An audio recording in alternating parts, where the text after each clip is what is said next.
ये वाला जो कोण होता है ये कहलाता है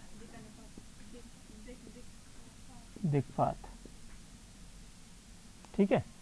लेकिन जो हॉरिजॉन्टल के साथ, अब ये सुई आपने देखी काले वाली जो लटकी हुई है थोड़ी झुकी हुई है, तो ये जो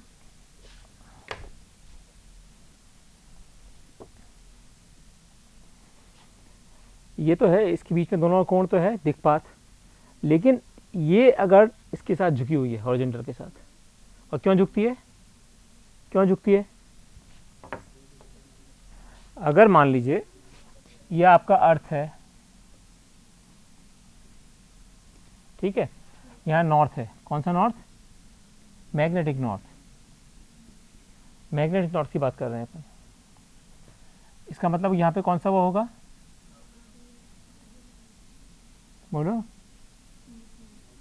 चुंबकीय नहीं, भौगोलिक एस, और यहाँ होगा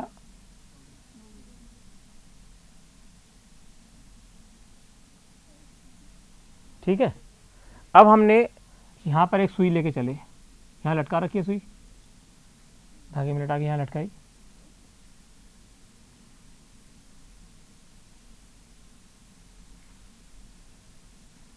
यहाँ सुई लटकाई अपन ने, एक काम बना के यहाँ लटका दी, ठीक है, सुई लटका दी। अब ये सुई का मान लीजिए जो नॉर्थ है वो इधर है सुई का, और साउथ इधर है सुई का। इसका जो नॉर्थ है किधर झुकेगा? चुंबकीय साउथ की तरफ। चुंबकीय साउथ कहाँ है? इधर, ठीक है, ये ना ऊपर दिखा हुआ चुंबकीय साउथ, और ये है ऊपर साउथ है, इसका मतलब ये ऊपर जाएगी, यानी सुई कैसे हो जाएगी, यहाँ पे कैसे होनी शुरू हो जाएगी अब? हाँ बेटा देखो दोबारा, ये भौगोलिक नॉर्थ है, ये चुंबकीय, दोबारा देखो, जो चुंबकीय सुई होती है इसको बड़े में रूप में देखो, ये नॉर्थ है, तो यह है चुंबकीय साउथ की ओर झुकेगी,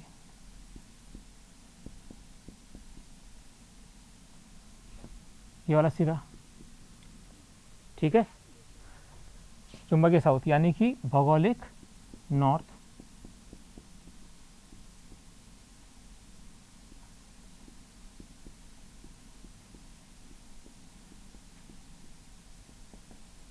ठीक है। अब भौगोलिक नॉर्थ हमारा कहाँ है? ये है, यानी कि जो सुई है हमारी इस दिशा में झुकती जाएगी, फिर ये यहाँ आएगी, और धीरे धीरे क्या, जब यहाँ पर आ जाएगी तो क्या हो जाएगा, बिल्कुल सीधी हो जाएगी। अर्थात जो चुंबक का नॉर्थ है, यानी कि इस पर निशान लगा होता है, वो चुंबकीय साउथ की तरफ झुकता चला जाएगा, और जब पोल पे पहुँचेगा, जब वो पोल पे पहुँच जाएगा तो वो वर्टिकल हो जाएगा। यही चीज़ चाहे इस पोल पे पहुँचेगा तो भी वही होगा। क्यों होगा, क्यों ऐसा क्यों होगा?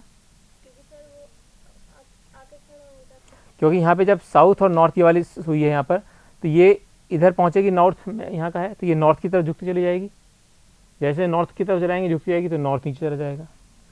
जब यहाँ गए थे साउथ नीचे चला गया था, बट सुई वर्टिकल हो जाएगी। एक तो इसकी कंडीशन ये बताई थी अपन ने। दूसरी कंडीशन ये बताई थी कि अगर वो हॉरिजॉन्टल क्षेत्र में घूमने के लिए स्वतंत्र है तो वो कभी भी रुक सकती है कहीं भी। ऐसा क्यों? क्योंकि अपना जो हॉरिजॉन्टल कंपोनेंट था, इसका हॉरिजॉन्टल कंपोनेंट ध्रुव पे जाकर शून्य हो जाता है। क्यों हो जाता है शून्य? क्योंकि यहाँ पे अपन ने निकाला हुआ था जो कॉस थीटा, ठीक है ना, तो cos 0 is equal to 1 and cos 90 is equal to 90 degree angle है 0। तो इसका मतलब हॉरिजॉन्टल कंपोनेंट कोई नहीं लग रहा, यानी कि सुई अगर जो घूम रही है तो कहीं इसको रोकने वाला कोई नहीं है। जहाँ रुक गई तो रुक गई अपने आप घर्षण के कारण, वैसे कोई रोकने वाला नहीं है इसको। तो ये बात समझ में आई या नहीं, या दोबारा बताऊँ? चलिए आज का कुछ शुरू कर सकते हैं। चुंबकीय पदार्थ व चुंबकत्व। सबसे पहले ये बहुत अच्छा चैप्टर है, एक क्वेश्चन जरूर आएगा इस वाले, इसमें से एक क्वेश्चन आता है, हर साल आता है। Good afternoon sir. नहीं नहीं ऐसा नहीं है सर, ऐसा नहीं है सर, मैं थोड़ा सा डिफरेंट कंडीशंस में हूँ आजकल, इसलिए। यस हाँ हाँ 100% वेल। 6 को, यस यस 6 को we are there. Yes sir. नहीं नहीं नहीं नहीं नहीं थैंक यू। नहीं नहीं नहीं, it is my pleasure to come here. Yes sir, thank you.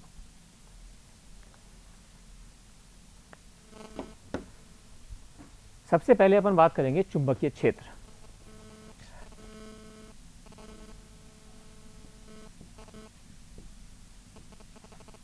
ये सब बहुत महत्वपूर्ण परिभाषाएं हैं, ये आपको बहुत ज़्यादा अच्छे से याद करनी पड़ेंगी और समझनी पड़ेंगी, दोनों चीज़ रटना ही पड़ेगा इसको। पहला चैप्टर में कह रहा हूँ, पहली जगह कह रहा हूँ जहाँ पर ये चीज़ें रटनी पड़ेंगी, 5-6 डेफिनेशन हैं, ये रटनी ही पड़ेंगी और समझनी ही पड़ेंगी। चुंबकीय क्षेत्र, हमने ये देखा था जब हम एक टॉराइड के बारे में पढ़ रहे थे। टॉराइड याद है?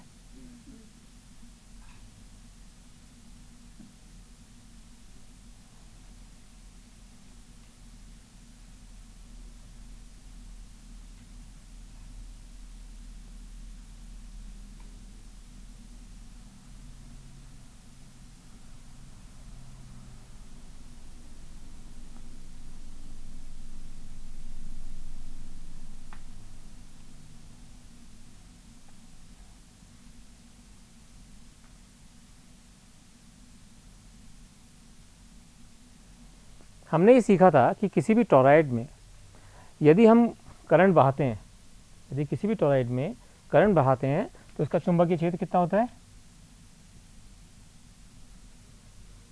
उधर देखने से कुछ नहीं होगा संजय, वो क्या नाम है, सचिन? नो, जब टॉराइड के अंदर घुमाते हैं तो क्या होता है? चुंबकीय क्षेत्र म्यू जीरो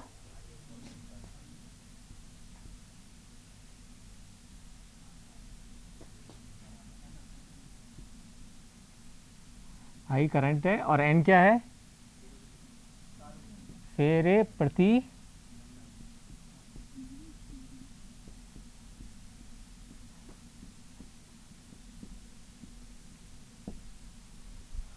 ओके। अब क्या मतलब हुआ इसका? इसका मतलब ये हुआ कि किसी टॉराइड में या सोलेनोइड में यदि हम करंट बहाते हैं तो उस करंट के कारण एक चुंबकीय क्षेत्र उत्पन्न होता है बीच में। ठीक है, ये अपन ने सीखा था। अब अगर हम ये कहें कि इस टॉराइड को एक सॉफ्ट लोहे पे बांधते हैं तार, अब तो अभी तो वैसे ही बना मान दिया था हमने, केवल तार उसको घुमा दिया तो टॉराइड बन गया।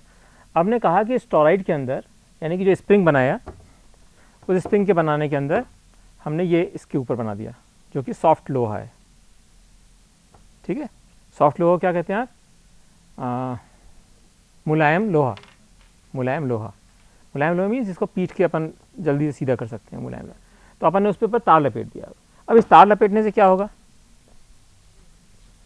इसके अंदर सबसे बड़ी बात यह है कि इसे यहाँ पर हम सीखना चाहते हैं इस समय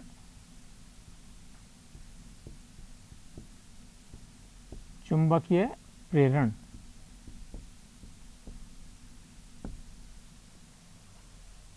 ये काला वाला कोई सही दे दो तो अच्छा रहेगा, बच्चे फिर पूरे हल्के हल्के में समझ में नहीं आएगा इनको। मंगाओ यार, एक काले तो मंगा के रखने चाहिए। अब क्या हुआ इस टॉराइड का भी, ये देखो जरा, अपन एक टॉराइड का एक हिस्सा स्टडी करके देखते हैं, छोटा सा, केवल एक हिस्सा ले लिया अपन ने, थोड़ा सा काट लिया कोई सा हिस्सा, इसके ऊपर ये तार लगा हुआ है।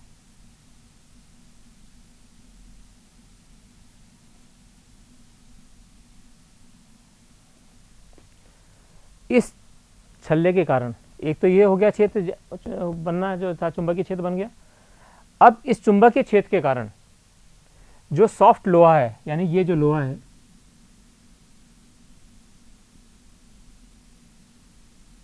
इसके ऊपर पृष्ठ करंट डेवलप होगा।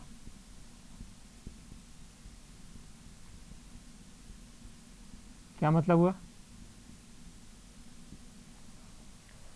कि जो हमने अंदर जो भी अंदर लोहे की हमने छड़ रखी या गोला रखा, इस छड़ के अंदर ऊपर हमने जैसे चुंबकीय लगा रखा है, उस करंट के कारण एक चुंबकीय क्षेत्र पैदा हुआ, और इस चुंबकीय क्षेत्र के कारण जो अंदर ये रॉड रखी थी इसके सरफेस पे करंट पैदा होगा।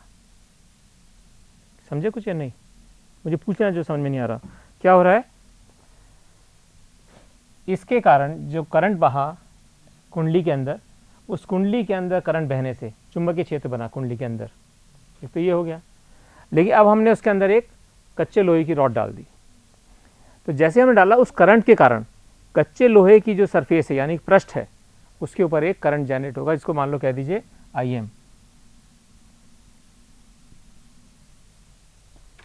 अब चूंकि ये तो तार का था, अब ये करंट कहाँ आ गया, जो हमने छड़ लगाई है उसके ऊपर आ गया।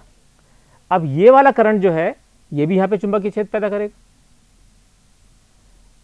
एक तो जो तार बंधा हुआ था उसने पैदा किया चुंबकीय क्षेत्र, एक इस तार के कारण इस पृष्ठ पर करंट पैदा हुआ, और इस करंट के कारण, अब क्यों करंट चुंबकीय क्षेत्र पैदा करता है, इसे इस करंट के कारण भी इस रॉड के अंदर चुंबकीय क्षेत्र उत्पन्न होगा, उसको कहते हैं BM।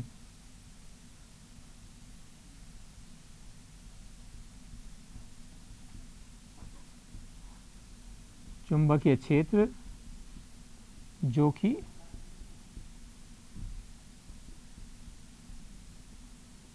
सॉफ्ट लोहे की छड़ में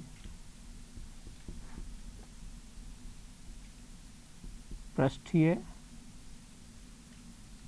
धारा के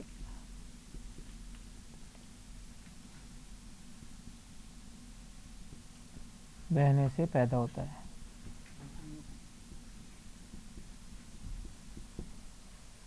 कौन सा बेटा? ठीक है। अब चूंकि ये भी एक सोलोनाइट की दिशा में मुड़ा हुआ है बिल्कुल, और सोलोनाइट के ही कारण उसका वहां पे करंट बना था, और उस करंट के कारण चुंबकत्व क्षेत्र बना है। तो अगर हम इस BM को लिखना चाहें तो कैसे लिखेंगे?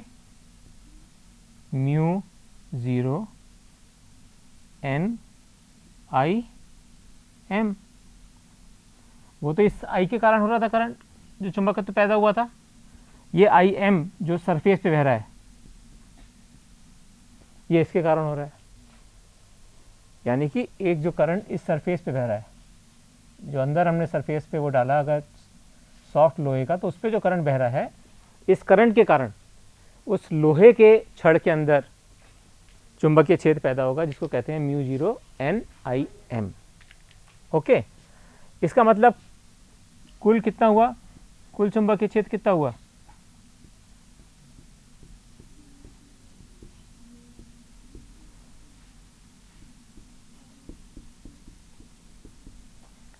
B is equal to B0 plus BM is equal to mu 0 N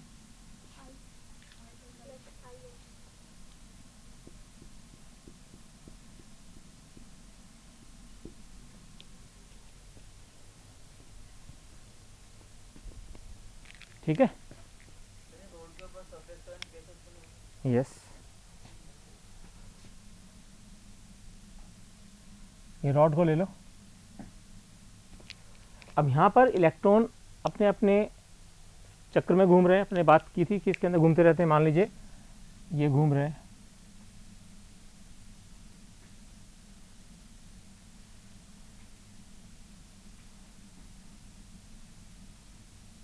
इस बिंदु पर क्या हुआ, ये दोनों एक दूसरे के विपरीत हो गए, जबकि दिशा एक ही बाहर थे, लेकिन जब पास पास थे तो यहाँ पे एक दूसरे को काट दिया इन्होंने, केवल बाहर का करंट रह गया। इस प्रकार ये अंदर के जितने भी हिस्से हैं वो सब कटते जाते हैं और केवल एक सरफेस के ऊपर करंट रह जाता है। आया समझ में या नहीं? क्योंकि प्रत्येक परमाणु के अंदर जो इलेक्ट्रॉन्स होते हैं वो घूम रहे हैं। वो इलेक्ट्रॉन जब पास पास होते हैं, यानी इसको बड़ा, अब इनको बड़ा बना के दिखा देता हूँ, इससे क्लियर हो जाएगा। ये इस दिशा में घूम रहा है, ये भी इस दिशा में घूम रहा है, एक ही दिशा में घूम रहे हैं दोनों। लेकिन जब यहाँ आए तो देखो क्या हुआ, और केवल इतने हिस्से को देखो आप, एक ऊपर एक नीचे, तो ये इसको काट देगा। तो अल्टीमेटली क्या होगा, केवल जो सरफेस है उस केवल सतह पर रह जाएगा, क्यों, सतह के बाद काटने वाला कोई नहीं रह जाएगा उसको। मान लीजिए हम यहाँ पे ले लें बिल्कुल इस जगह, अब इसके इधर तो है नहीं कोई, इधर बह रहा है, तो इसका मतलब सरफेस पे जो करंट है वो इस डायरेक्शन में बहने लग जाएगा। आया समझ में? हाँ,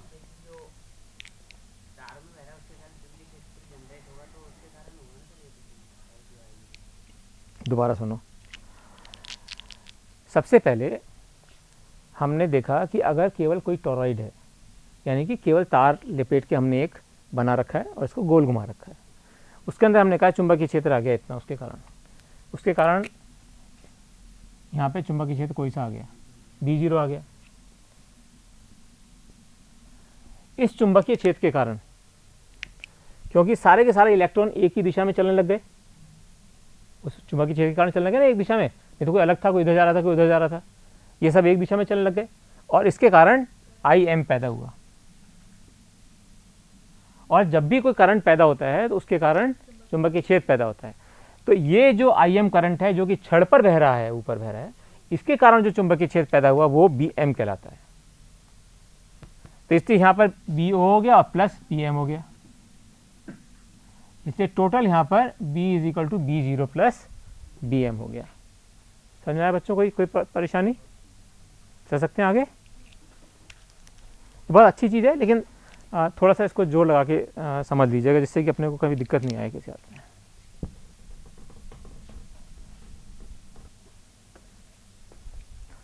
अब ये चुंबकीय क्षेत्र पैदा हो गया। अब इस चुंबकीय क्षेत्र की तीव्रता क्या होती है?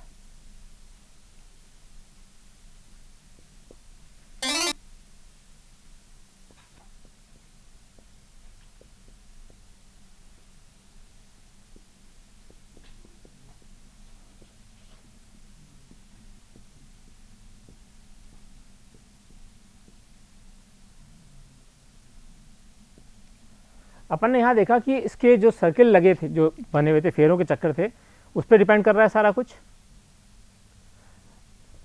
उनमें करंट आया, उसके कारण छड़ में करंट आया, छड़ में करंट आने से अतिरिक्त चुंबकीय क्षेत्र बना, जो कि प्रेरण का चुंबकीय क्षेत्र कहलाता है। अब चुंबकीय क्षेत्र की तीव्रता, इसको नापते हैं हम, इसको कहते हैं H, और ये नापी जाती है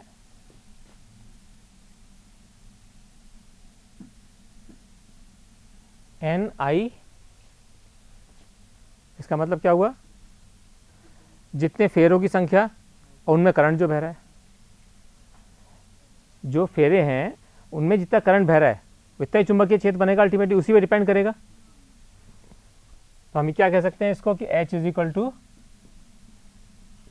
NI, जहां N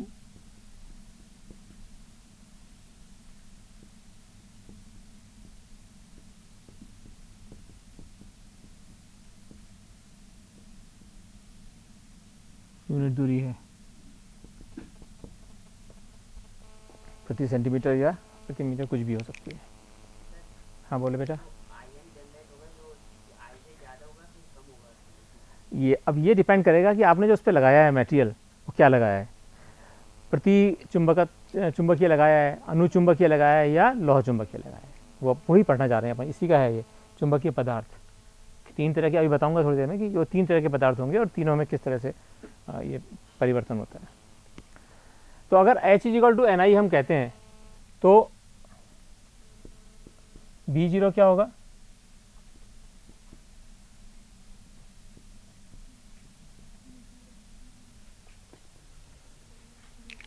ठीक है, क्या हो जाएगा, B0 = μ0 H, या हम कह सकते हैं μ0 क्या हो जाएगा,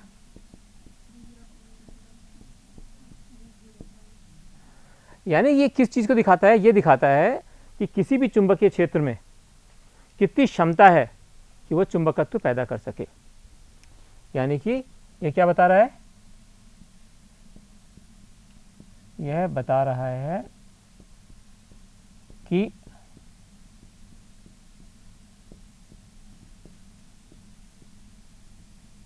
चुंबकीय क्षेत्र में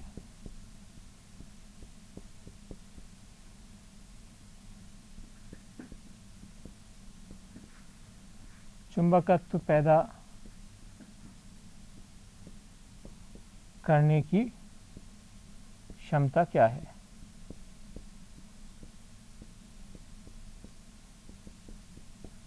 ये बहुत इंपॉर्टेंट बात है जो मैंने यहाँ पे लिखी है,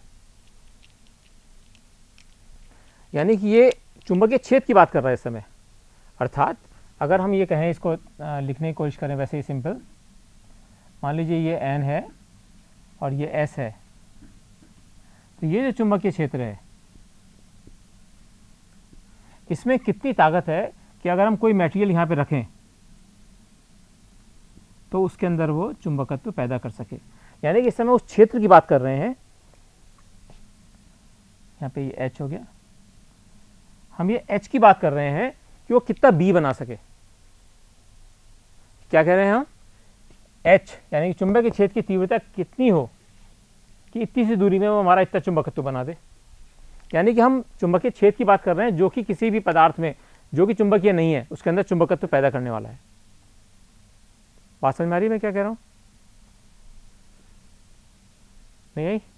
पूछ लो, पूछना चाहिए ना, नहीं आया तो। मैं यहाँ क्या कहना चाह रहा हूँ कि चुंबकीय क्षेत्र की तीव्रता मतलब वो चुंबकीय क्षेत्र, अपन ने यहाँ पे सीखा कि चुंबकीय क्षेत्र जो बना था उसने Im पैदा किया था और Im के कारण हमारा चुंबकत्व क्षेत्र पैदा हुआ था, और कुल चुंबकीय क्षेत्र कितना हो गया था? B = B0 + Bm। अब हम यहाँ क्या कहना चाह रहे हैं कि चुंबकीय क्षेत्र की तीव्रता, ये चुंबकीय क्षेत्र की तीव्रता हमको बताएगी कि तुम्हारे अंदर कितनी पावर है। अगर कोई चुंबकीय क्षेत्र है, ये थोड़ी सभी चुंबकीय क्षेत्र पूरी चुंबक बना देंगे। अब चुंबकीय क्षेत्र में कितनी ताकत है कि वो चुंबक को बना सके, किसी पदार्थ के चुंबक को बना सके जो चुंबक बनने वाले हो। यानी कि वो शक्ति जिसके कारण कि चुंबकत्व पैदा होता है दूसरे पदार्थ में, उस चुंबकीय क्षेत्र में है या नहीं, ये पता चलता है इससे। अर्थात ये जो चुंबकीय क्षेत्र है N2S जाने वाला, यानी कि ये चुंबकीय क्षेत्र जो इसके कारण पैदा हो रहा है, टोरॉइड के कारण पैदा हो रहा है, क्या इस चुंबकीय क्षेत्र में इतनी ताकत है कि वो Im इतना बना सके कि जो लोहे की छड़ थी वो चुंबक बन सके। अब तो सिंपल समझ में आ गया होगा कि इस चुंबकीय क्षेत्र में जो पैदा हुआ था, क्या उसमें इतनी ताकत है कि वो छड़ के अंदर चुंबकत्व पैदा कर सके। तो इससे ये पता चलता है कि कितना छड़ में कितनी ताकत है, क्योंकि जैसे ही आपने देखा कि Ni, आपने पता है इतने राउंड्स इतना करंट बह रहा है, जितना ज़्यादा करंट होगा, जितने ज़्यादा राउंड होंगे उतना ही क्षेत्र ज़्यादा पावरफुल होगा। इसलिए हम ये कहते हैं कि H = Ni, और इसलिए BO बन जाता है μ0H। ठीक है। पांचवी चीज, चुंबक, क्या कहते हैं उसको? चुंबकन।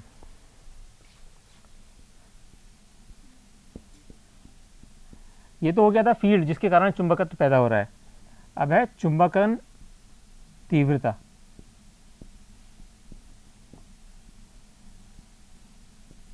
अब ये क्या बताता है कि जो पदार्थ है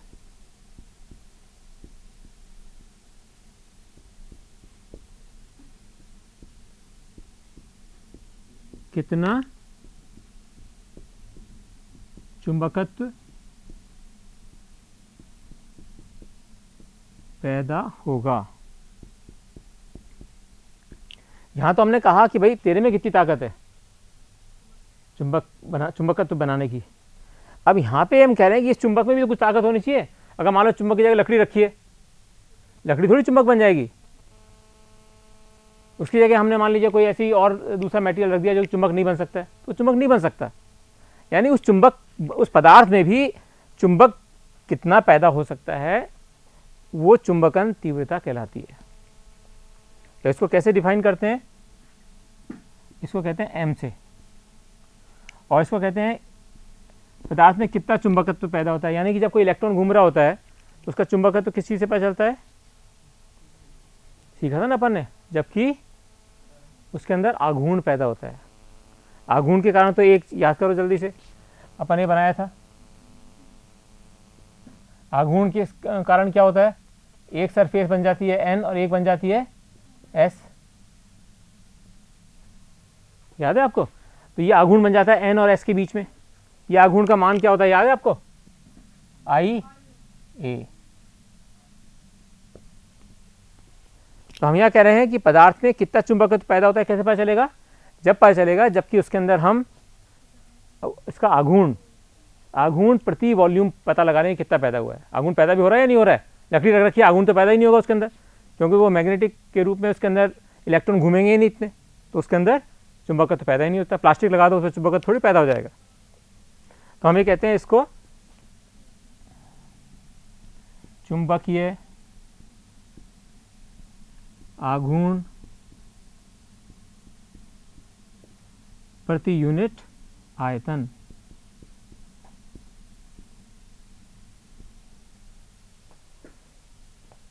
समझ आई बात? क्या कहा हमने इसको कि एक आयतन में कितना चुंबकीय आघूर्ण पैदा हो रहा है, यानी कि किसी भी, ये समझ लो कि किसी भी पदार्थ के अंदर जब हम कहते हैं कि इसके अंदर चुंबकत्व पैदा हुआ है, इसका मतलब उसके अंदर कितना चुंबकीय आघूर्ण पैदा हुआ है। ये हमने मन में दिमाग में हमेशा रखना बात, कितना चुंबकीय आघूर्ण पैदा हुआ है। उस चुंबकीय आघूर्ण के पैदा होने से पता चलता है कि उसके अंदर कितना चुंबकत्व है। तो हमने कहा कि चुंबकीय आघूर्ण प्रति आयतन। अब चुंबकीय आघूर्ण कितना होता है बताओ जल्दी से बच्चों, अपन अभी इतनी देर बात कर रहे थे। इसको अपन क्या कहते हैं? M upon we. एम कितना होता है? आई ए, और एन क्योंकि चल रहे हैं तो क्या हो जाएगा? एन आई ए। और ये आयतन प्रति यूनिट लंबाई। अगर मान लीजिए उसका क्षेत्रफल ए था क्रॉस सेक्शनल, तो क्षेत्रफल इंटू 1 लंबाई इज इक्वल टू आयतन। तो यहाँ लिख सकते हैं ए इंटू 1, ए इंटू 1। और यहाँ पर आई कौन सा आएगा? चुंबकीय आघूर्ण पैदा हो रहा है किसमें? मटेरियल में। किसके कारण हो रहा है? आई एम के कारण। आपने देखा ना यहाँ पे कि जो आई एम पैदा हुआ, उस आई एम के कारण उस पदार्थ के अंदर आघूर्ण पैदा हो रहा है, यानी कि उस पदार्थ के अंदर चुंबकत्व पैदा हो रहा है। आई के कारण जो पैदा हुआ था वो B0 था, आई एम के कारण जो पैदा हुआ वो PM से संबंधित हुआ। कोई कंफ्यूजन तो नहीं हुआ अभी तक? अभी तक बिल्कुल सिंपल सिंपल चल रहे हैं अपन। Hello mic testing. तो इसको हम क्या लिख सकते हैं? एन आई ए अपॉन ए। तो ये क्या हो गया? एन आई। अब एन आई होने का क्या मतलब हुआ बताओ? एन आई का क्या मतलब हुआ? तो एम क्या हो गया? N I M. अब आप देखो जरा, बी एम क्या था? इसलिए बी एम क्या लिख सकते हैं? देखो जरा, B M is equal to mu 0 N I M था, क्या लिख सकते हैं इसको?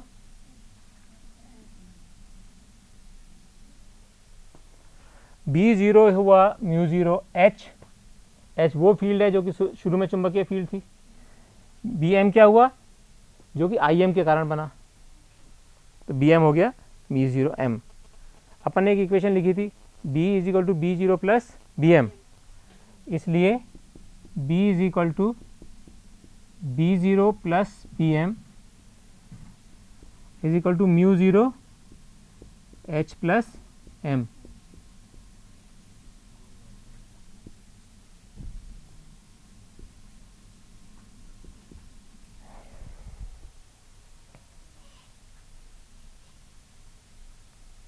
समझ आई बात?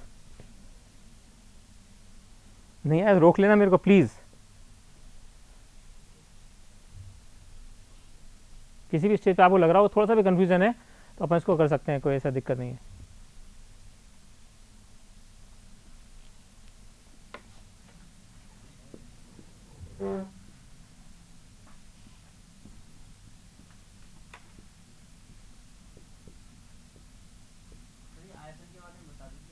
यस,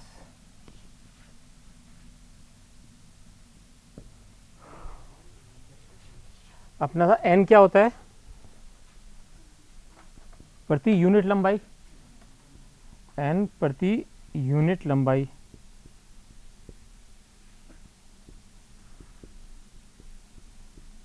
लंबाई में फेरे। ठीक है, तो अपनी लंबाई कितनी हो गई?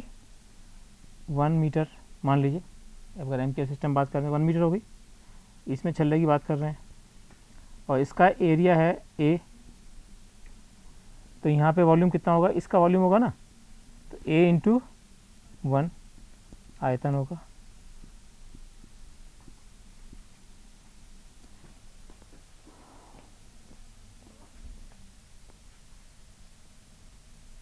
ठीक है। अब है चुंबकशीलता। चुंबकशीलता का मतलब यह है कि किसी भी पदार्थ में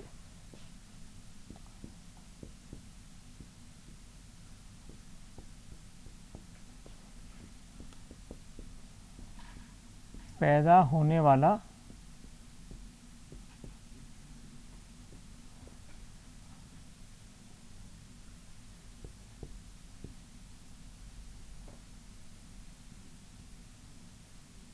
क्या बेटा बोलो?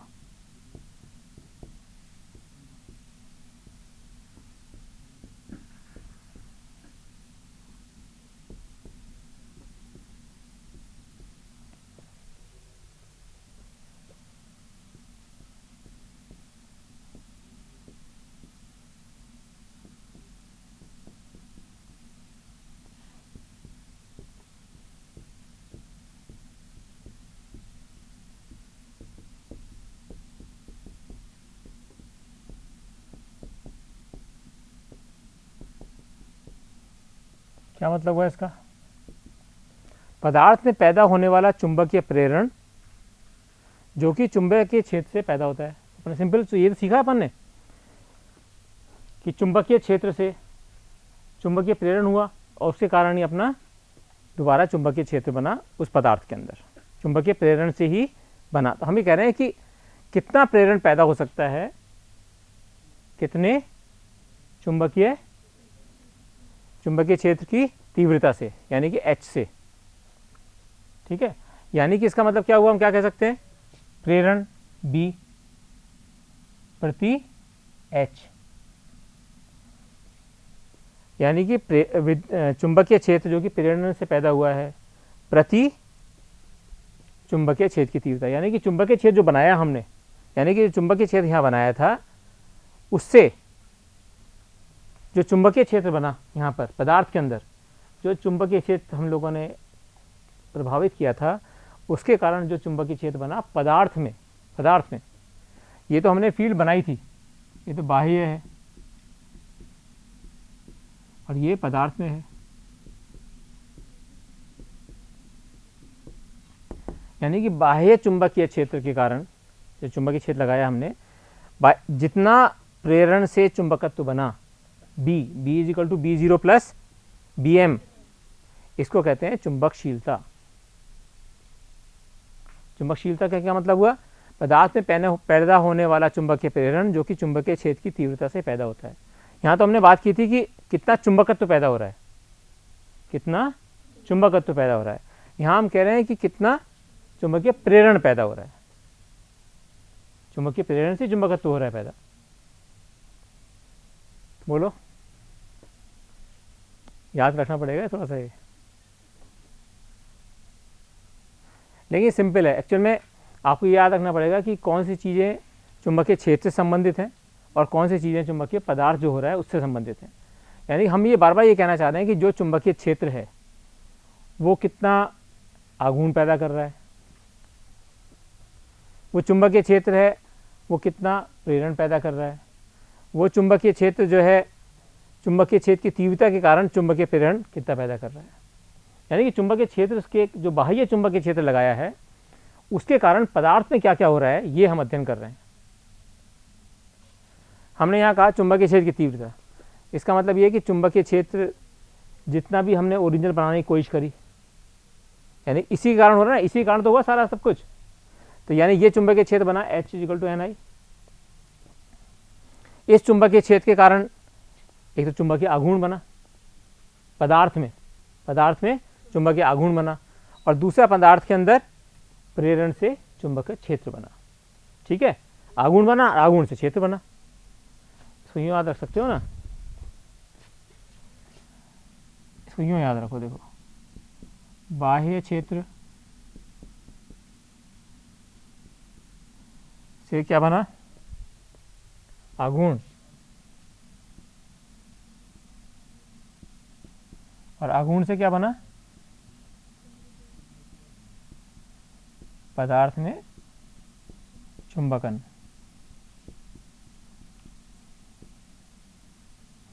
बाह्य क्षेत्र से आघूर्ण पैदा हुआ, आघूर्ण से पदार्थ में चुंबकन पैदा हुआ। और बाह्य क्षेत्र क्या है? H।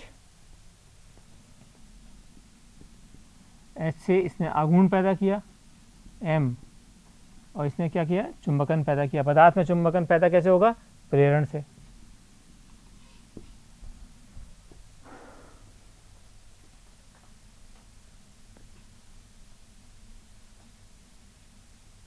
ठीक है, बोलो किसी बच्चे को कोई दिक्कत? धीरे धीरे चलेंगे, कोई दिक्कत नहीं, अपने पास टाइम की कोई कमी तो है नहीं। 7वां, सापेक्ष चुंबकशीलता।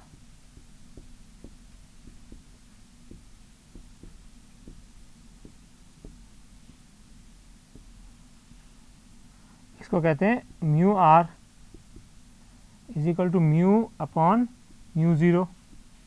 म्यू ज़ीरो क्या होता है बताओ? हाँ, निर्वात की चुंबकशीलता।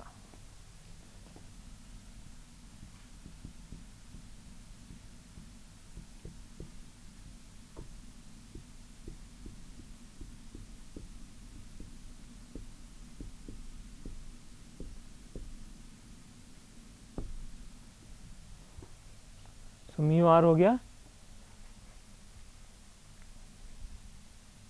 ओके, अब अपन आते हैं इंपॉर्टेंट चीज, सबसे इंपॉर्टेंट चीज है, उसे कहते हैं चुंबकीय प्रवृत्ति। चुंबकीय प्रवृत्ति।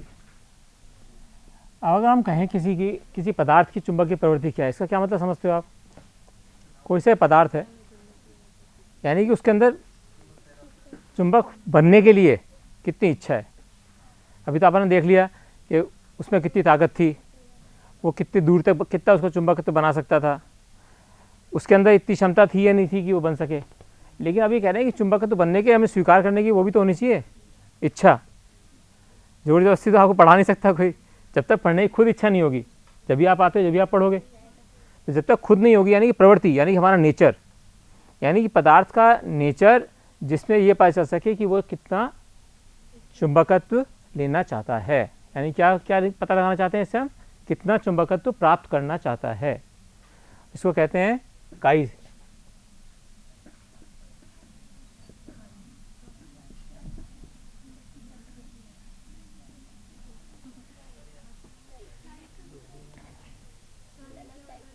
पहले बताया था ना काई आपको, ये तो एक बार आ चुका है। चाय भी लिख सकते हैं इसको, ये अपने हाथ में है, इसमें कोई कहने वाला नहीं है अपने को। चाय लिख दो, काई लिख दो। इंग्लिश में लिखते हैं इसको, उसमें आप लगेगा ची, लेकिन ची नहीं है, चाय काई। जो भी आप बोलना चाहो, चाय काई दोनों बोलो, दोनों सही है, ऐसे कोई इसमें कठिन बात नहीं है। ये होता है M/H। M का मतलब क्या हुआ? चुंबकन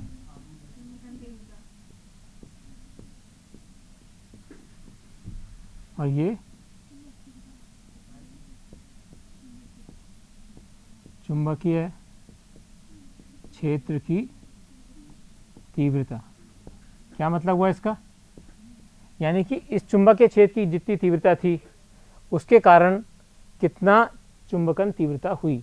इसका मतलब क्या हुआ? क्या हुई? चुंबकन तीव्रता क्या होती है? आघूर्ण। यानी कि चुंबकीय क्षेत्र की तीव्रता के कारण कितना आघूर्ण पैदा हो गया। क्या हुआ इसका मतलब? यानी कि चुंबकीय क्षेत्र की तीव्रता के कारण, क्यों कह रहा हूं मैं आघूर्ण?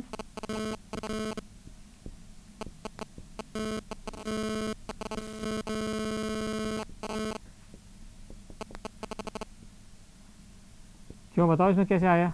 ये स्टेटमेंट इसी से आया है जिसमें लिखा हुआ है। क्योंकि चुंबकीय तीव्रता क्या होती है? आघूर्ण प्रति वॉल्यूम।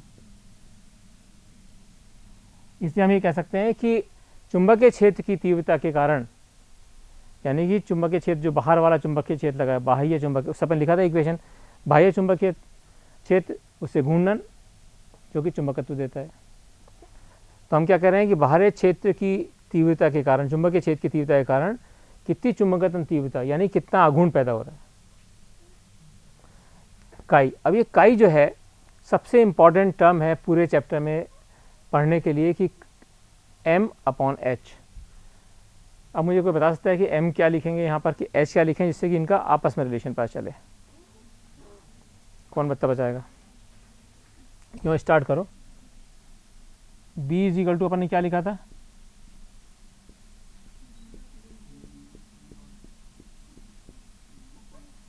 ठीक है, लिखा था या नहीं लिखा था? देखो जरा चेक करो अपना। क्या? नहीं, b इज टू b0 सबसे पहले लिखा था, नहीं लिखा था? सबसे पहले तो यही इक्वेशन निकाली थी बेटा, जहाँ b0 प्लस bm लिखा था ना, तो वहाँ b0 क्या था? μ0 ni, और ni क्या था? h। ni तो h था ना, था ni h, इसलिए वो μ0 h हो गया। और इसलिए ये m प्लस h, ये वाला याद है या नहीं है? और अभी अपन ने जो म्यू निकाला वो क्या है? म्यू क्या था?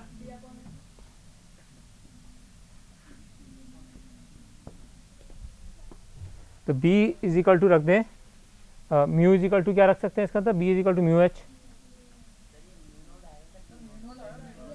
कौन सा वाला?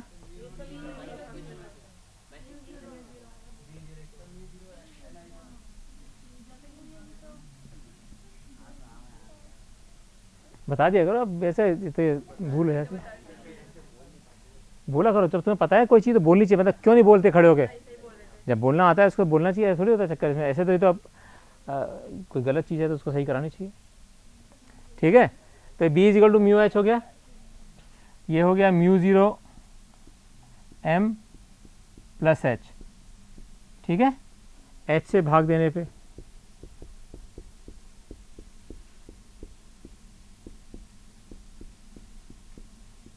क्या हो जाएगा? Mu is equal to μ0 m upon h plus 1। m upon h क्या है? काई। सो μ0 1 प्लस काई। कहीं भी थोड़ी दिक्कत हो मुझे बताना। इसको हम लिख सकते हैं म्यू अपॉन μ0 लिख दें, तो क्या हो जाएगा? 1 प्लस काई। ठीक है, म्यू अपॉन μ0 क्या होता है? Mu R. यानी हमारे पास इक्वेशन क्या निकल के आ गई? Mu R is equal to 1 plus चाय।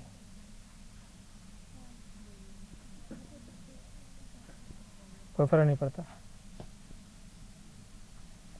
तो अब यहाँ इंपॉर्टेंट 2-3 जो फॉर्मूले आए हैं वो लिख लो तो पहले एक बार। म्यू इज इक्वल टू क्या था? म्यू आर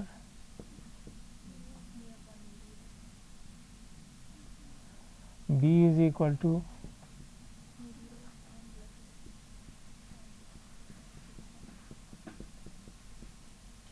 और mu R is equal to 1 plus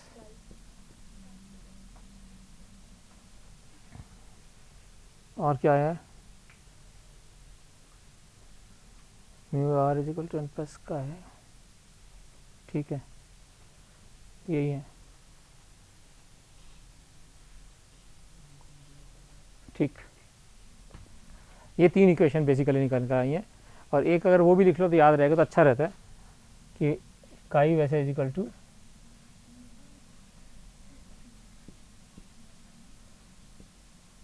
m/h। ये कागज पे लिख लो, एक उससे प्रश्न पे अच्छे से लिख लो। ये 4 इक्वेशन याद रहनी चाहिए अपने को इसमें। अब हम एक बहुत महत्वपूर्ण चीज़ पे शिफ्ट होने वाले हैं, जिसे कहते हैं प्रतिचुंबकत्व।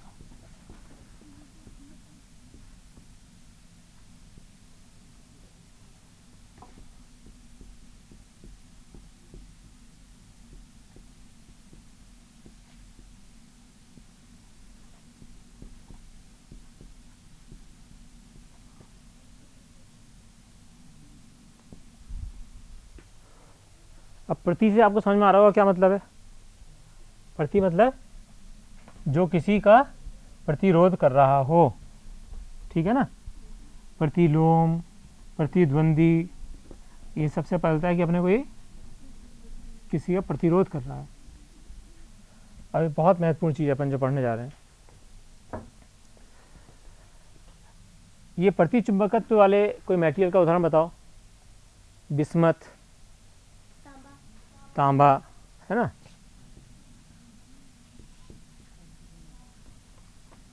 एटसेट्रा। अब इनमें क्या चीज़ होती है इंपॉर्टेंट, इनके जो परमाणु है, ये बहुत इंपॉर्टेंट बात है, लिख लो। इनके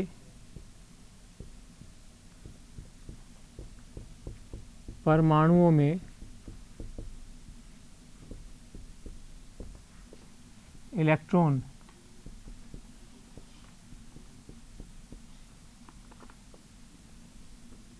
युग्म में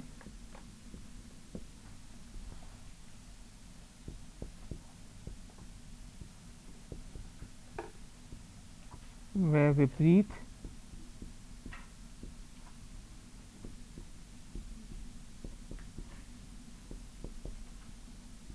दिशाओं में घूमते हैं।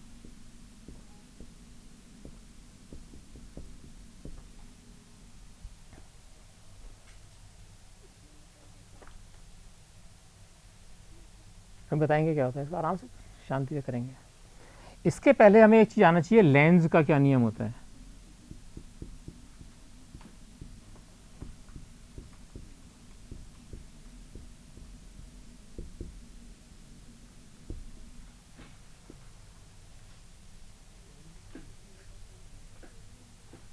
लेंस का नियम क्या कहता है कि यदि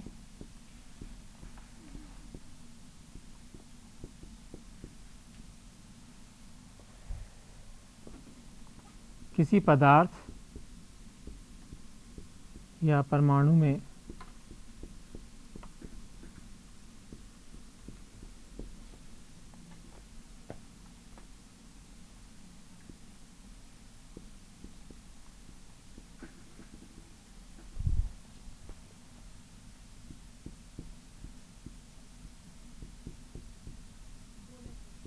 आघूर्ण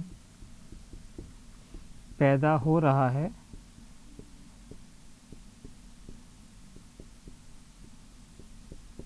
तो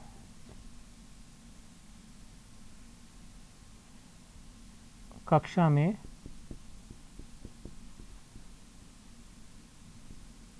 चलने वाला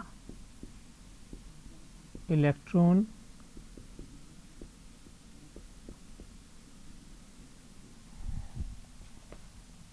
इसका विरोध करेगा।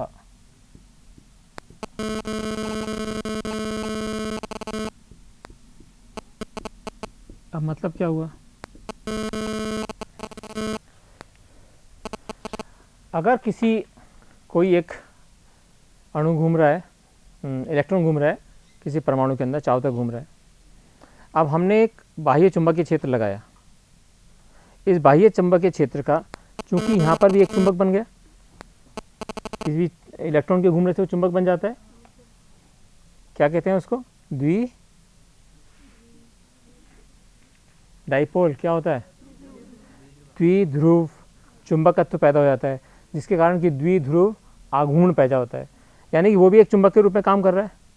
और एक आपने बाहर से करंट लगाया, अब ये बाहर वाला करंट जो है इसके गति को प्रभावित करने की कोशिश करेगा, इलेक्ट्रॉन की गति को प्रभावित करने की कोशिश करेगा, ये इलेक्ट्रॉन उसका विरोध करेगा। इस विरोध करने को लेंज का नियम कहते हैं। अर्थात यदि किसी इलेक्ट्रॉन की जो कि चारों तरफ घूम रहा है कक्षा में, उसकी गति को, उसकी दिशा को कोई बाह्य चीज़ परिवर्तित करने की कोशिश करती है तो इलेक्ट्रॉन उसका विरोध करता है। जिस प्रकार की अपनी बॉडी के अंदर कोई बैक्टीरिया अगर बाहर का आता है तो उसको अंदर के जो बैक्टीरिया हैं उसका विरोध करने की कोशिश करते हैं, तो वो विरोध करने की कोशिश करेगा। इसको कहते हैं लेंज का नियम। अब देखते हैं इसका क्या, कि प्रतिचुंबकत्व पदार्थ कैसे बनते हैं। ठीक है ना, प्रतिचुंबकत्व पदार्थ कैसे बनते हैं। अब हमने कहा कि दो इलेक्ट्रॉन्स अलग अलग गति में घूम रहे हैं। ठीक है, एक हमने लिया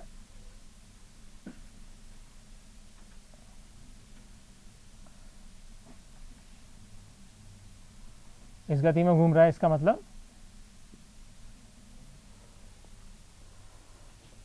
ठीक है, ये यानी कि घूम रहा है मान लीजिए v गति से, टेंजेंशियल गति इसकी v है।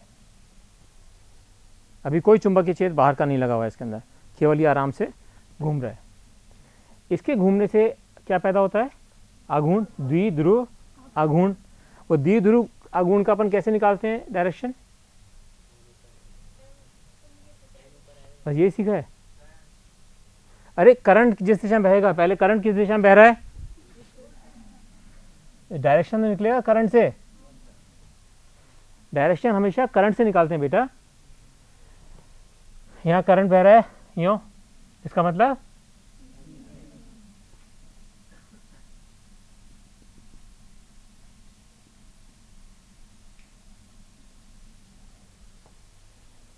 ये बात किसी के दिमाग में नहीं बैठी हो तो मुझसे पूछ लो पहले, क्योंकि ये नहीं बैठी तो फिर कुछ नहीं बैठेगा।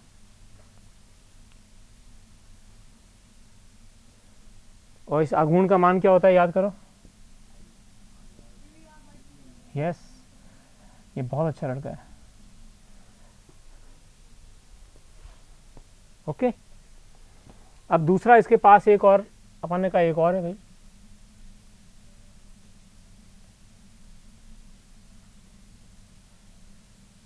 यहां इलेक्ट्रॉन मूव कर रहा है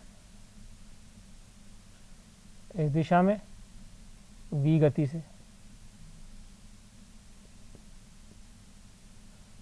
तो किधर घूम रहा है, सेम डायरेक्शन दिखा दिया यहाँ तो।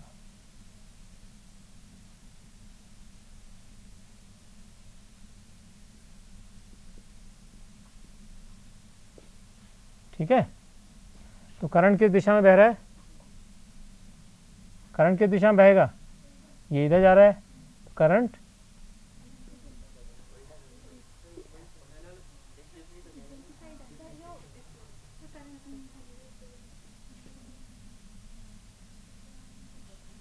ये करंट बहेगा इस दिशा में, और इस दिशा में करंट बहेगा तो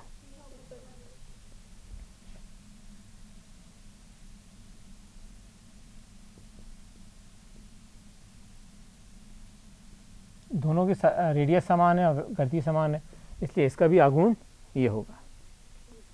ओके, अब हमने एक चुंबकीय क्षेत्र लगाया, चुंबकीय क्षेत्र लगाया मतलब कहाँ क्या किया हमने, बताओ जल्दी बोलो, इसका क्या मतलब हुआ चुंबकीय क्षेत्र लगाया। यानी कि जब हम पढ़ रहे थे टोराइड, टोराइड के अंदर हमने धारा बहाई, टोराइड के अंदर अपन ने धारा बहाई, उस धारा के कारण चुंबकीय क्षेत्र B बना, जो कि B0 प्लस BM के बराबर है। चुंबकीय क्षेत्र लगाया यानी कि B लगाया, B equal to B0 plus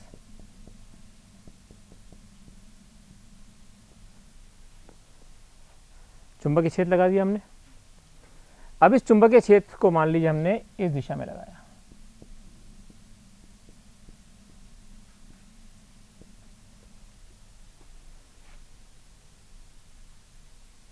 बिल्कुल धीरे धीरे बताऊंगा, अच्छे से समझ लेना इस चीज को।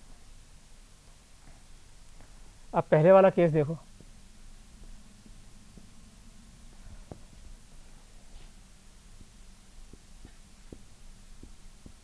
प्रथम प्रकरण में क्या होगा,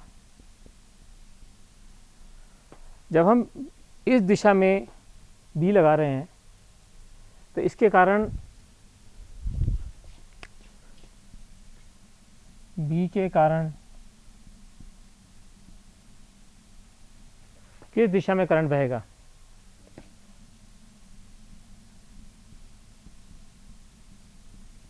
बताओ, हाथ, सीधे हाथ, क्या इतना सिंपल है, दिशा तो निकालना। अगर ये कह रहे हैं बी इधर है ना, तो किधर बह रहा है, बी नीचे है, इसका मतलब करंट क्या बह रहा है, क्लॉकवाइज।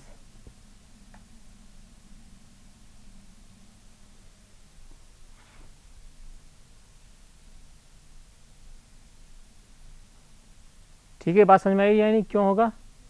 अपनी कॉपी में देखो तो इजी दिख जाएगा तुम्हारे को। आपने बी लगाया नीचे की तरफ, तो ये इसकी गति इस डायरेक्शन में आ गई, इस दिशा में करंट बहेगा, यानी कि इस दिशा में करंट बह रहा है। अब इलेक्ट्रॉन क्या करेगा, बता बच्चे, मैंने कहा था ना कि अगर जब इसको इसी क्षेत्र में आना चाहता है, ये चाहेगा नहीं यहाँ पे इस तरह से बहने लग जाए, ये इसका विरोध करेगा। सर ये होके निकल जाएगा। हाँ हाँ, मतलब कि उसके पास नहीं आएगा और उसके साइड से निकल जाएगा। अभी देखो क्या होता है। नहीं नहीं, कंसेप्चुअली सोचा तो सही बच्ची ने, अच्छा सोचा, गलत और सही की बात नहीं होती, सोचने की बात अच्छी है। तो ये जो करंट है, मैंने इसे एक ही रंग का दिखाया, ये इसका विरोध करना चाहेगा, ये इसका विरोध करना चाहेगा, तो यानी कि थोड़ा सा उल्टे डायरेक्शन में चलना चाहेगा,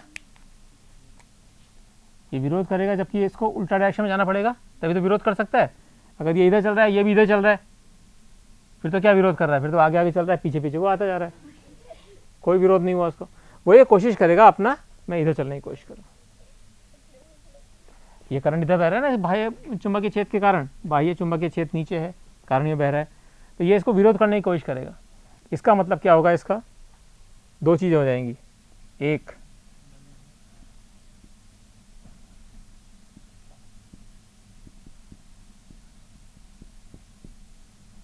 इलेक्ट्रॉन की गति में कमी आएगी, ठीक है ना, थोड़ा सा उल्टा चलेगा, उल्टा फोर्स करने की कोशिश करेगा, तो जो चल रही थी कम हो जाएगी ना, वही गति उसकी इलेक्ट्रॉन की।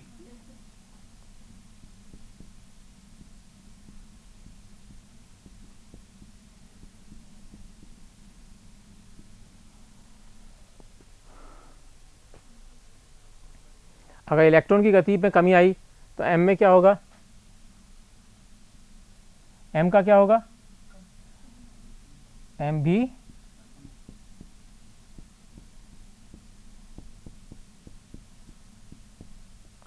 तो हम इसको कैसे दिखा सकते हैं अब,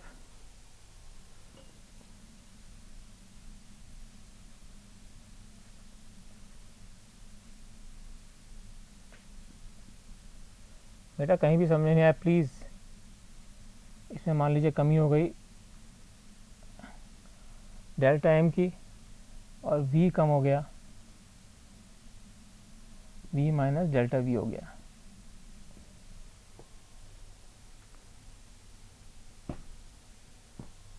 ठीक है, कोई दिक्कत नहीं। अब इसको देखो ज़रा, अब दूसरे प्रकरण में देखो, अब इस वाले का क्या होने वाला है,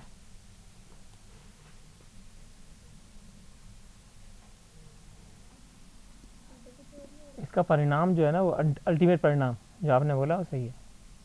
अभी बताऊंगा क्यों सही है, अभी आने से शांत हो, अगर गलत होता मैं उस समय कहता गलत कहा आपने, इतना गलत नहीं था वो, 99% सही था, कहने का तरीका गलत था।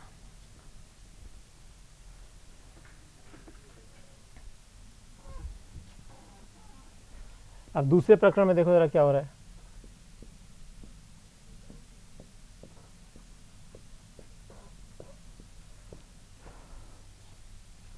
बी के कारण, बी के कारण तो इसी दिशा में करंट बहेगा,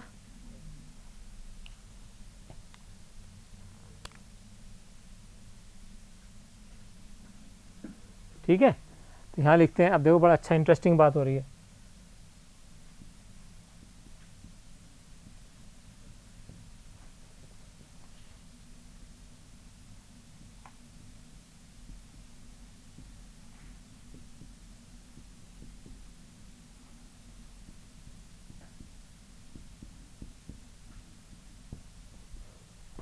बी के कारण इस दिशा में करंट बहेगा, यहाँ पे लिख दिया अपन ने। ये अब इसका करंट जो है, इसका विरोध करना चाहेगा, इसका करंट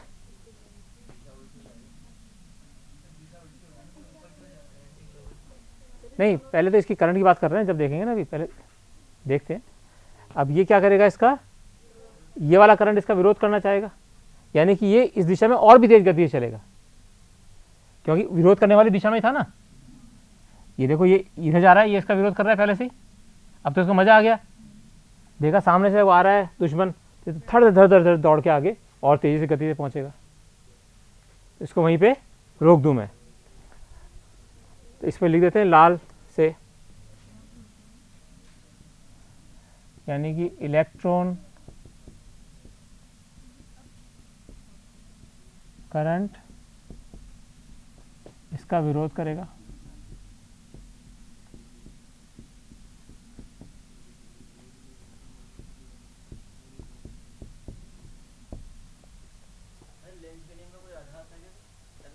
हाँ है ना, अगला चैप्टर में है ना, इलेक्ट्रोमैग्नेटिक इंडक्शन, विद्युत चुंबकीय प्रेरण। कौन सा विरोध? नहीं, इस पे सपोर्ट हो रहा था ना यहाँ पे, नहीं यहाँ पे तो सपोर्ट कर रहा है ना, जब भी तो सपोर्ट हो रहा है एक्चुअल में, ये विरोध कर रहा है, इसका मतलब सपोर्ट हो रहा है। उसे जची कुछ नहीं, ये तो उसके अंदर परमाणु के जिस तरह से अणु दो एक दूसरे युग्म के साथ चल रहे हैं, इसलिए उनमें जो परिवर्तन हो रहा है वो अध्ययन कर रहे हैं, उन पदार्थों में जिनमें कि ऐसे अणु चलते हैं। अब हम उन पदार्थों का अध्ययन कर रहे हैं जिनमें ऐसे अणु जिसमें ऐसे इलेक्ट्रॉन चल रहे हैं, जिसमें दो परमाणु इस तरह से हैं जिनमें कि इलेक्ट्रॉन चल रहे हैं। अपन ये देख रहे हैं कि ऐसे पदार्थों का क्या होता है, जैसे कि बिस्मथ और एल्युमिनियम, ऐसे पदार्थों में होता क्या है। तो इलेक्ट्रॉन करंट इसका विरोध करेगा, और विरोध करेगा तो क्या होगा, इसका मतलब घूर्णन ऊपर की दिशा में होगा,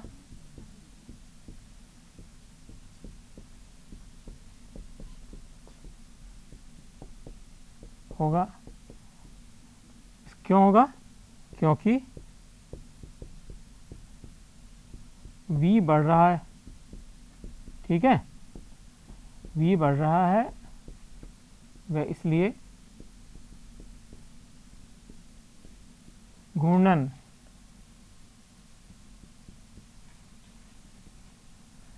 क्या था, म्यू EVR/2 भी बढ़ेगा। यानी कि यहां पर क्या हो गया,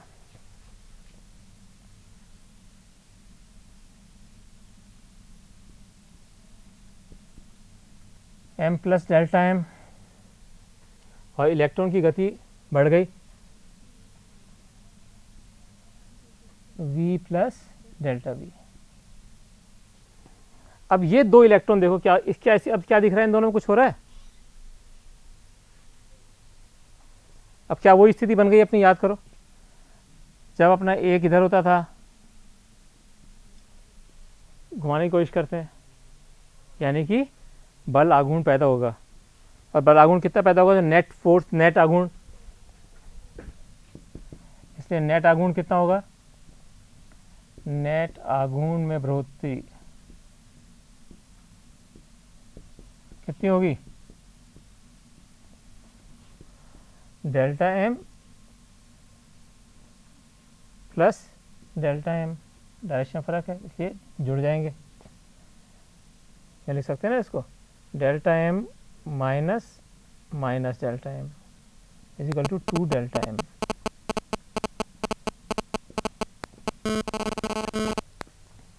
यानी कि क्या हुआ, क्या है, इस मटेरियल में इस प्रक्रिया से चुंबकीय आघूर्ण में वृद्धि हो गई है। क्या हुआ है, चुंबकीय आघूर्ण में वृद्धि हो गई, और ये चुंबकीय आघूर्ण में वृद्धि उसमें चुंबकत्व पैदा करेगी।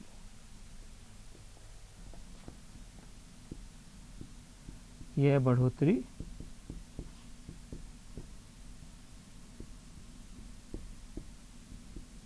चुंबकत्व पैदा करेगी।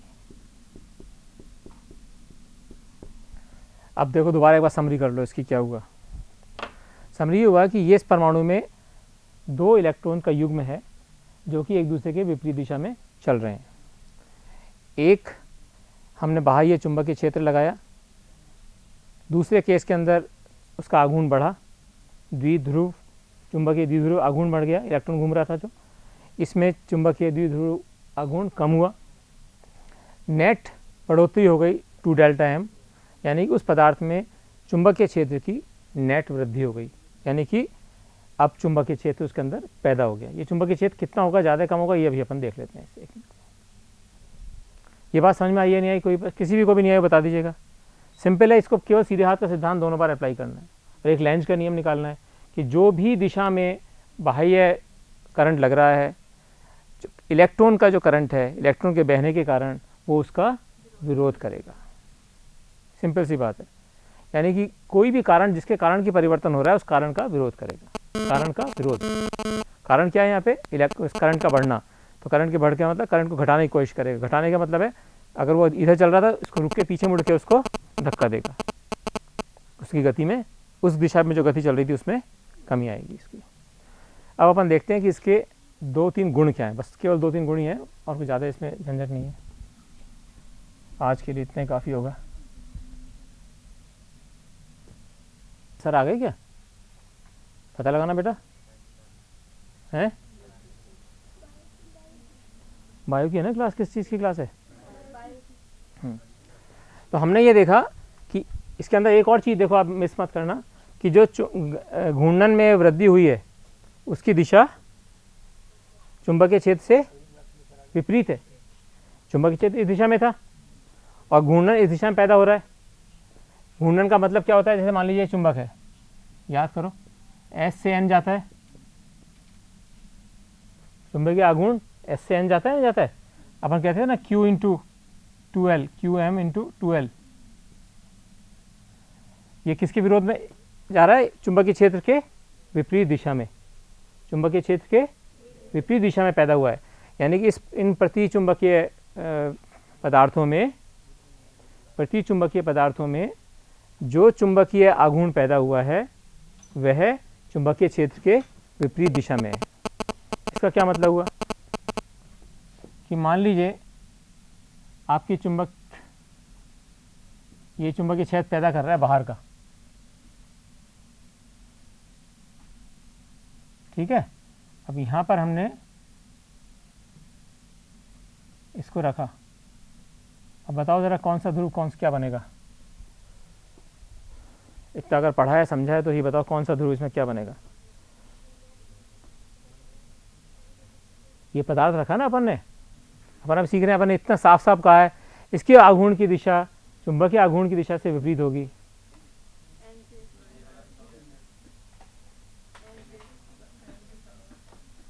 एन की साइड वाला कौन सा होगा,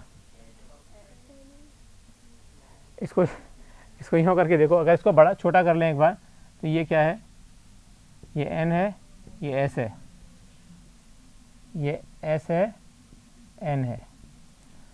यहाँ पे क्या होगा, इसका जो क्षेत्र है इसके विपरीत, इसका मतलब कौन सा बनेगा ये, अब बताओ, दिमाग लगाना, बिना दिमाग तुक्का मत मारना किसी भी हालत में।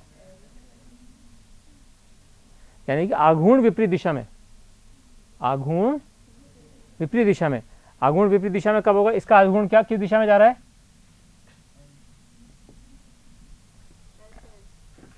एस से एन, ठीक है। तो यहाँ पे क्या होना चाहिए, एस से एन इधर डायरेक्शन होना चाहिए, आघूर्ण यहाँ होना चाहिए, इसका मतलब इधर क्या होना चाहिए,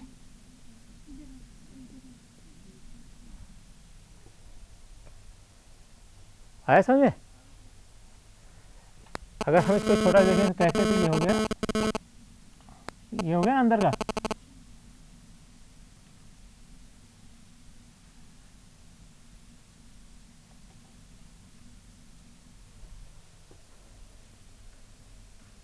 ठीक है।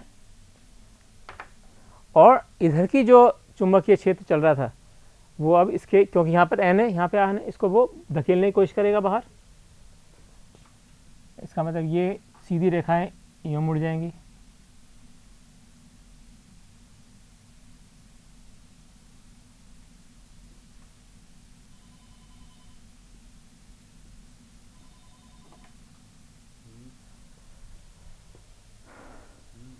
इसलिए प्रति चुंबकीय क्षेत्र में, प्रति चुंबकीय पदार्थ में जो आप बोल रही थी ना बेटा, इस रूप में सही था, मैं जो समय आपको गलत नहीं कहा था।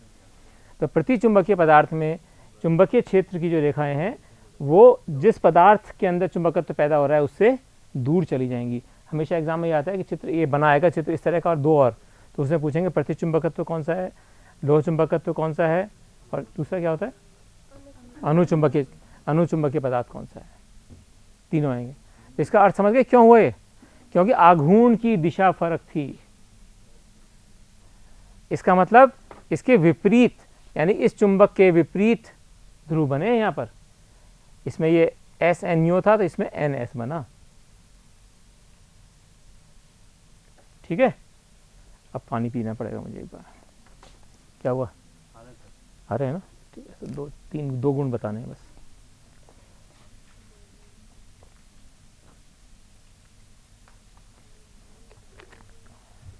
वैसे बहुत इंटरेस्टिंग चीज होती है।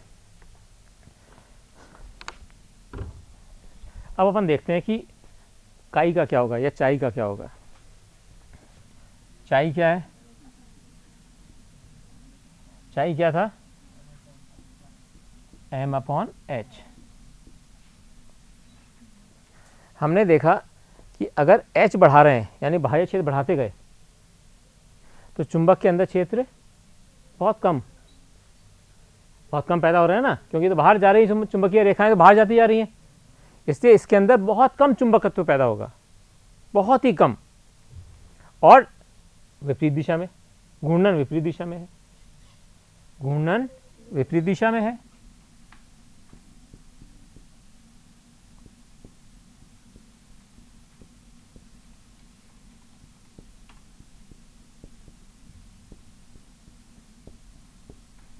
तो काई इज इक्वल टू m/h।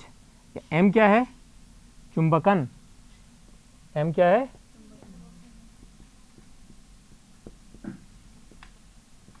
चुंबकन की तीव्रता, h क्या था, चुंबकत्व क्षेत्र की, चुंबकीय क्षेत्र की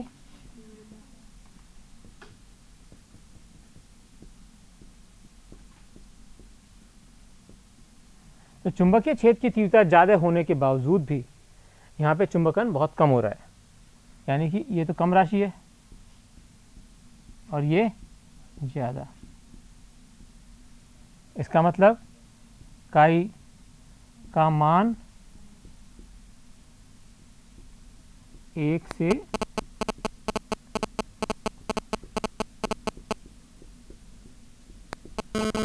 ये किसी बच्चे को नहीं समझ में आए तो अच्छी तरह पूछ लो।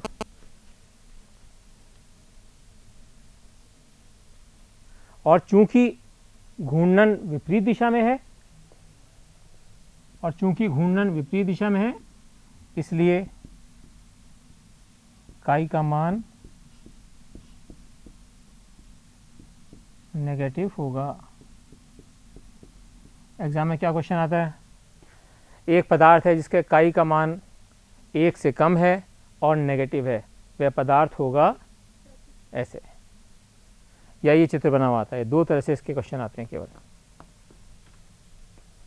अब बहुत दोनों ही चीज़ें बहुत इंपॉर्टेंट हैं। अब तीसरा देखते हैं, तीसरा होता है म्यू आर। म्यू आर का क्या होगा, म्यू आर देखो जरा, 1 प्लस काई,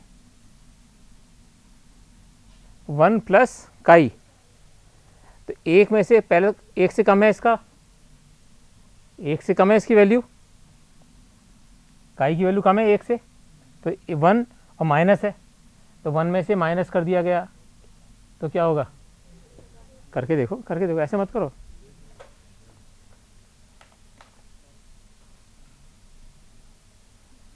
भाई 1 से तो ज़्यादा आएगी, 1 से ज़्यादा होगी ना, काई की वैल्यू कुछ भी हो। मान लो काई अपने लिखा 1 से कम था, यहाँ पे अपने लिखा काई मान लो है 0.04 है ना, और नेगेटिव है, और नेगेटिव है, तो हो गया, मान लीजिए लिखा हमने -0.04। अगर हम यहाँ लिखें -1 प्लस 1 प्लस 0.04 माइनस करके तो क्या हो जाएगा 0.96, यानी कि 1 से कम, यानी कि म्यू आर क्या हो गया म्यू आर 1 से कम होगा। ये बात समझ में आई या नहीं आई? क्यों? दोबारा देखो, इसलिए मैंने एग्जाम्पल देने की कोशिश की थी। अपन ने कहा कि काई का मान 1 से कम होगा, है ना, लेकिन नेगेटिव होगा। तो मान लीजिए हो गया 0.04 माइनस 0.04। अब हमें निकालना है कि म्यू आर क्या होगा। 1 काई का मान रखा -0.04, तो आया अपना 0.96। इसका मतलब क्या हुआ कि 1 से कम है, 1 से कम आया। अब ये म्यू आर 1 से कम है। अब म्यू आर 1 से कम होने का क्या मतलब हुआ? म्यू आर क्या होता है? Mu R is equal to mu upon mu 0, और ये 1 से कम है।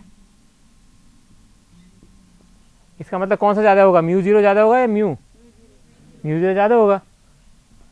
इसलिए म्यू 0 बड़ा होगा म्यू से। ये गुण होते हैं बस इसके।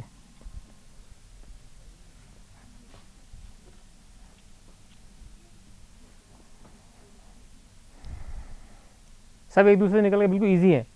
दोबारा दोहराते हैं इसको। हमने कहा कि ये जो चाई है m/h होता है, और m कम पैदा हो रहा है बहुत, इतने ज़्यादा h लगाने के बावजूद भी। तो कम में ज़्यादा का भाग देंगे तो 1 से कम आएगा इसका मान। और चूंकि घूर्णन की दिशा विपरीत है, नेट घूर्णन की दिशा विपरीत है, इसलिए इसका मान नेगेटिव होगा। अगर ये नेगेटिव है तो म्यू आर, यानी कि क्या होता है म्यू आर? सापेक्ष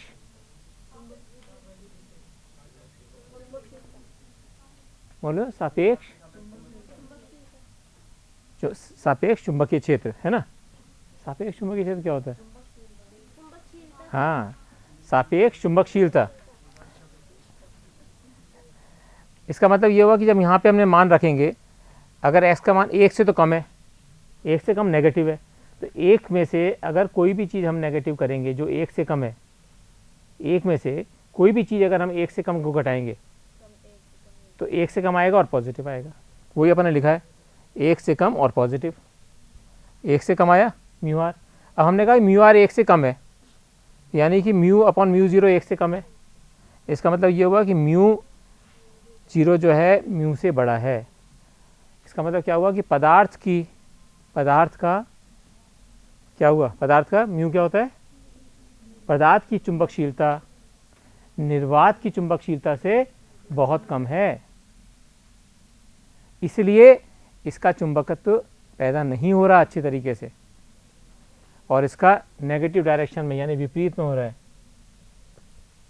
इसलिए इसको कहते हैं प्रतिचुंबकत्व, यानी कि जो चुंबकीय क्षेत्र जिसको पैदा कर रहा है उसकी विपरीत दिशा में ये चुंबकत्व पैदा कर रहा है। किसी के मन में कोई डाउट? पूछ लो बेटा, अभी पूछ लो, कोई दिक्कत नहीं है।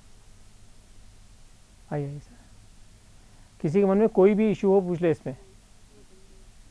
श्योर? कल ये फॉर्मूले लिख के रख लेना, कि मैं पूछूंगा। ये 1 2 3 4 केवल 4 ही का काम आएगा।